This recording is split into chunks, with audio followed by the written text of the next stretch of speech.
पटना सदर में अंतर्गत आता है। यह विद्यालय लगभग 7 महीने जलमग्न रहता है। कि सरकार आप ध्यान दीजिए और जो सुशासन का दावा करते हैं उस सुशासन को धरातल पर कैसे आपके अधिकारी उतारते हैं उसको जरा देख लीजिए और इस पर उचित कार्रवाई कीजिए। नमस्कार, स्वागत है आपका न्यूज़ 4 नेशन में और मैं हूं आपके साथ रजनीश यादव। बिहार में लगातार सुशासन और विकास के दावे किए जाते हैं। हालांकि मुख्यमंत्री नीतीश कुमार और साथ ही साथ बिहार सरकार के कई मंत्री जो हैं या सार्वजनिक मंचों से यह दावा करते हैं कि बिहार में विकास की बयार बह रही है। लेकिन उसी विकास की तस्वीर हम आपके सामने इस समय रखेंगे, जहां पर आप देखेंगे तो कहें कि क्या वाकई में बिहार में विकास हो रहा है। तो ज़्यादा देर न करते हम उस तस्वीर को आपके सामने रखते हैं, जहां की तस्वीर हम लेकर आए हैं। आप देख सकते हैं कि किस तरह से यह स्कूल जो है प्राथमिक विद्यालय फतेहजंगपुर अर्थात पटना सदर में यह सवलपुर पंचायत में स्कूल पढ़ता है। आप देख सकते हैं कि किस तरह से यह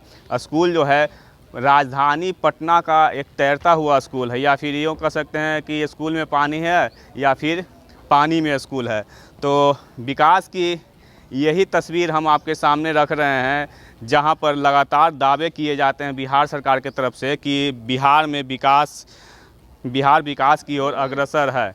लेकिन हम आपको बता दें कि पिछले कई दशकों से इस स्कूल की स्थिति इसी तरह बनी हुई रहती है। हालांकि जब बारिश का समय आता है तो यह स्कूल करीब 6 महीने तक इसी तरह से पानी में डूबा हुआ रहता है। हालांकि यहाँ पर जितने भी पढ़ने वाले बच्चे हैं, वर्ग 1 से 5 तक इस स्कूल में पढ़ाई होती है, उन सभी बच्चों के इस स्कूल के पास बरामदे में ही एक छोटे से बरामदे में ही शिफ्ट किया जाता है। हालांकि उस छोटे से रूम में बच्चे एडजस्ट नहीं हो पाते हैं, लेकिन फिर भी उनको वहीं पढ़ाया जाता है।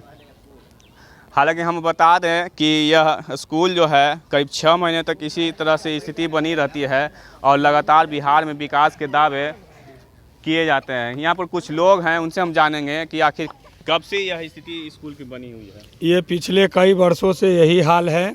बार बार लोगों को बताया जाता है, न्यूज़ चैनल के माध्यम से भी दिखाया जाता है। शायद आपको याद होगा कि पिछले वर्ष भी आप ही थे और बोलने वाला भी मैं ही था। यहाँ तक कि इस ओर न शासन का कोई ध्यान गया और ना ही प्रशासन का ध्यान गया। अंत में सब लोग थके और हार रहे हैं धीरे धीरे। तो हम केवल इतना ही इस चैनल के माध्यम से कहना चाहेंगे सरकार को कि सरकार आप ध्यान दीजिए और जो सुशासन का दावा करते हैं उस सुशासन को धरातल पर कैसे आपके अधिकारी उतारते हैं उसको जरा देख लीजिए और इस पर उचित कार्रवाई कीजिए।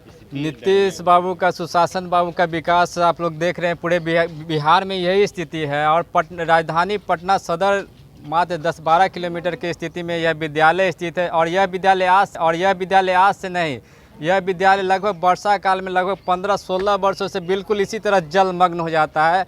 विद्यालय तैरते रहता है पानी में। लेकिन शिक्षा विभाग और सुशासन बाबू के कान में जू तक रेंगने का काम नहीं जाती। अब हमारे कई न्यूज़ चैनल मीडिया कर्मी द्वारा उठाया गया है मुद्दा कि यह सवलपुर पंचायत में जो प्राथमिक विद्यालय है फतेहजंगपुर, उसमें लगभग 200-250 के लगभग बच्चे पढ़ते हैं। लेकिन उनका बच्चों का भविष्य क्या होगा, जबकि 6-7 महीना विद्यालय जलमग्न रहता है। और एक प्राथमिक विद्यालय में 250 बच्चे बैठते हैं। एक आपका सामुदायिक भवन है, उसमें एक बरामदा है, उसमें 250 बच्चे पढ़ते हैं। तो लिखा पढ़ी एकदम कागज़ पे सिर्फ विकास आपका पूरे बिहार में दिख रहा है। मैं कहीं भी विकास नहीं हो रहा है। और राजधानी से सटे हुए 15 किलोमीटर में यह स्थिति है, तो पूरे बिहार में अन्य जिलों में क्या स्थिति होगी। सुशासन बाबू कहते हैं कि प्रत्येक पंचायत में हाई स्कूल बनाएंगे। तो मैं कहना चाहता हूँ सवलपुर पंचायत में ही प्राथमिक विद्यालय सवलपुर है, जिसमें प्राथमिक विद्यालय भी चलता है, मध्य विद्यालय भी चलता है और 10+2 हाई स्कूल भी चलता है। यह स्थिति पूरे बिहार में है। तो शिक्षा कैसे मिलेगी, जो हम लोग के गरीब बच्चों के, मजदूर बच्चों का जो है शिक्षा की जो व्यवस्था है कैसे मिल रही है।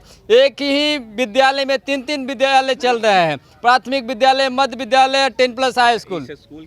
यह विद्यालय प्राथमिक विद्यालय फतेहजंगपुर पटना सदर में अंतर्गत आता है। यह विद्यालय लगभग 7 महीने जलमग्न रहता है। आप लोग देख सकते हैं। बच्चों की पढ़ाई सिर्फ खाना पूर्ति कागजों पे की जाती है। सामुदायिक भवन है उसमें बच्चों को पढ़ाया जाता है। पढ़ाने के नाम पर कोई क्या होगा, 250 बच्चे को एक छोटे से 10 बाई 10 का बरामदा में कितने बच्चों को पढ़ाएंगे। तो यह बिल्कुल सुशासन बाबू और नीतीश कुमार जी पूरे बिहार की जनता को मूर्ख बनाने का काम कर रहे हैं। और यह विकास सिर्फ पेपर पे ही चल रहा है, कहीं कोई विकास नहीं दिखता है। गरीब मजदूरों के लिए सुशासन बाबू के द्वारा कोई काम किया जा रहा है। शिक्षा विभाग, शिक्षा जब से नीतीश कुमार जी आए हैं बिहार की सत्ता में, तब से शिक्षा व्यवस्था को इन्होंने बर्बाद करने का काम किया है। शिक्षा व्यवस्था, क्योंकि गरीब मजदूरों के बच्चे को शिक्षा न मिले और गरीब मजदूर का बेटा गरीब मजदूर ही रहे, यही हमारे मुख्यमंत्री नीतीश कुमार जी की यही सोच है। और एनडीए गठबंधन में तभी वही स्थिति थी, अब महागठबंधन में आए तभी वही स्थिति है। मैं तेजस्वी यादव, उप मुख्यमंत्री तेजस्वी यादव से भी कहना चाहूँगा, आप युवा हैं और हमारे बिहार में क्या स्थिति है विद्यालयों की आप देख सकते हैं, और आपके क्षेत्र से नदारद रहते हैं और हमारे विद्यालय को देखना तो क्या दूर तक झांकी मारने तक नहीं आते हैं। एक बच्ची है इसी स्कूल की, उससे हम बात करते हैं। कहाँ किस स्कूल में पढ़ती हो तुम? इसी स्कूल में पढ़ती हो। तो ये पानी में डूबा हो कैसे पढ़ाई करती हो? उस तरफ छोटे से रूम में हमेशा यही स्थिति रहता है, डूबा हुआ रहता है स्कूल तुम्हारा? बोलो। हाँ। तो चलिए, यह स्कूली छात्रा थी।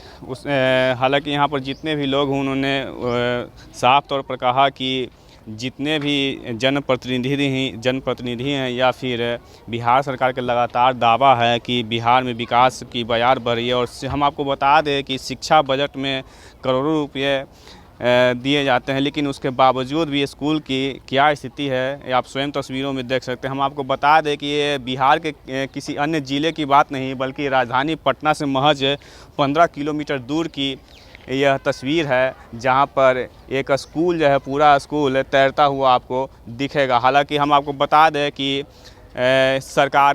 कई सरकारें रही, जेडीयू भाजपा के साथ भी सरकार में रही और आरजेडी के साथ भी सरकार रही, लेकिन उसके बावजूद भी इस स्कूल की स्थिति आज तक जस की तस है। हालांकि इस बारे में हम आपको बता दें कि आरजेडी विधायक रामानंद यादव ने इस स्कूल का मामला विधानसभा में उठाया था, तब जाकर वहां से एक जांच सदस्यीय टीम पहुंची थी, लेकिन उसके बावजूद भी आज तक स्थिति जस की तस बनी हुई है।